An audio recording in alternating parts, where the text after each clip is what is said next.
Hey, you ever look back at yourself from a year ago and think, wow, who let me make life decisions? Yeah, same. But guess what? That's actually a good thing. It means you've grown.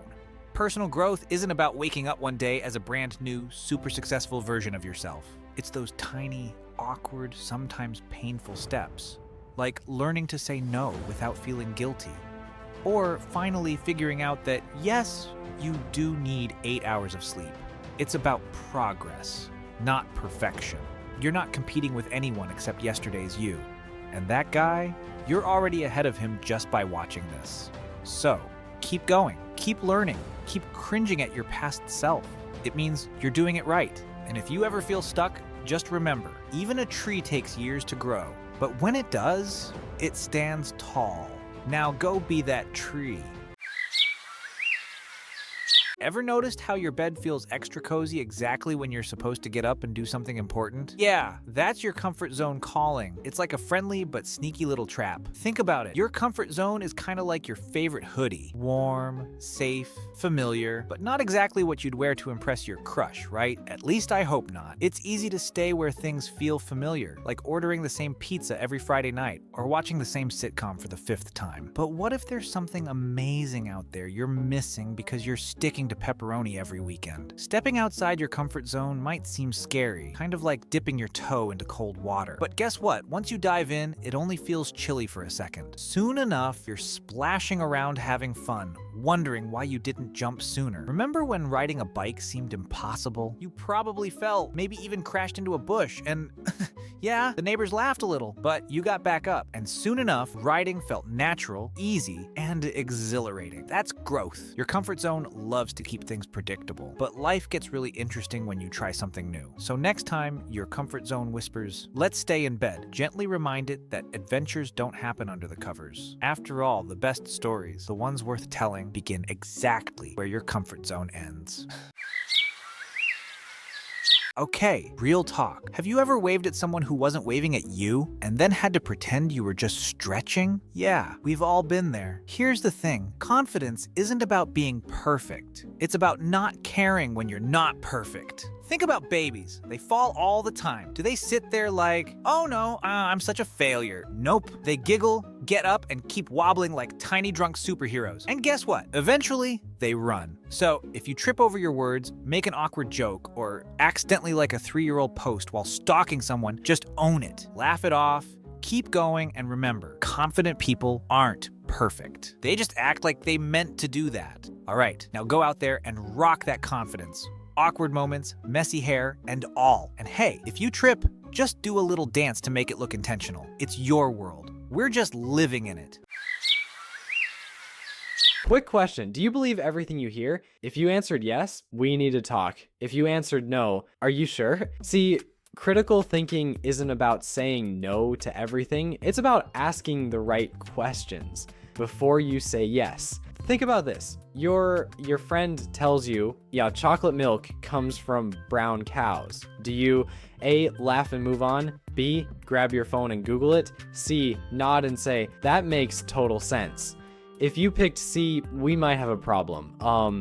Critical thinking is like having a mental filter. It helps separate facts from fiction, logic from nonsense, and good ideas from, well, really bad ones. Here's a test. Imagine someone says, if you swallow gum, it stays in your stomach for 7 years. A critical thinker doesn't just accept that, they pause. They ask, wait, does my stomach have a secret gum storage unit?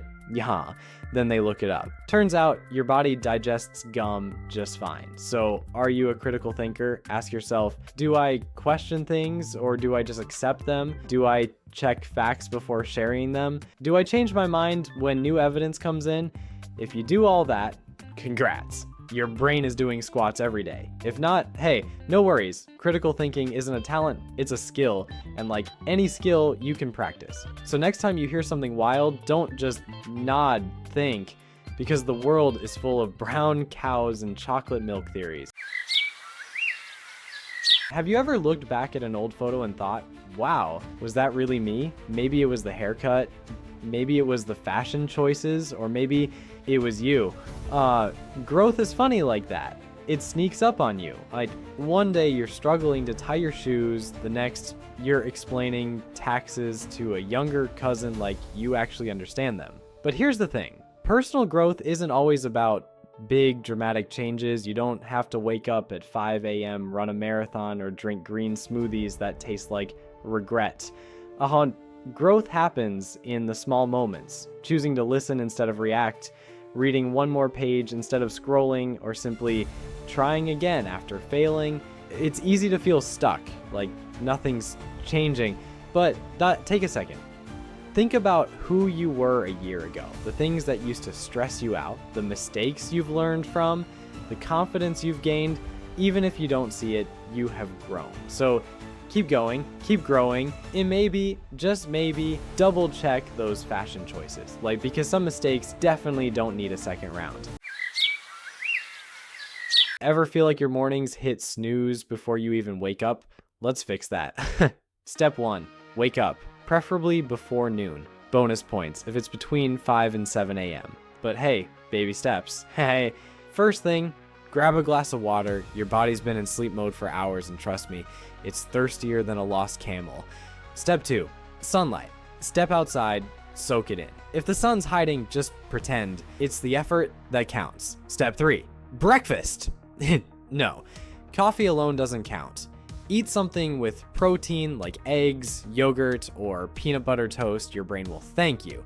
Step 4, move a little, stretch, dance, or at least wiggle your toes. Just don't stay glued to your chair all day.